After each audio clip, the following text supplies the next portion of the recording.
So after nga namin mag-dinner ay kami magna-night out muna, nightlife. Nightlife? Makikipagyugyugan muna kami Nightlife. sa mga hindi namin kilala at baka mayuyugyug din. We are just waiting for someone and we will rock and roll. Oh yeah. So andito na nga kami sa aming pupuntahan ngayong gabi.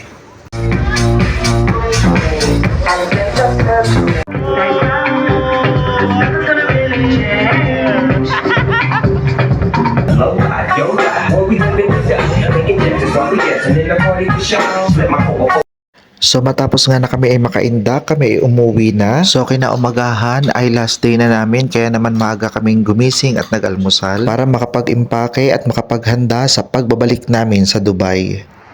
Bye-bye Armenia! Bye-bye! At nakapag-check out na nga kami sa aming hotel apartment na aming tinutuluyan. Pero dahil sa hindi inaasahang pangyayari, ang aming flight ay na-move from 12 noon Sunday to 1 a.m. Monday.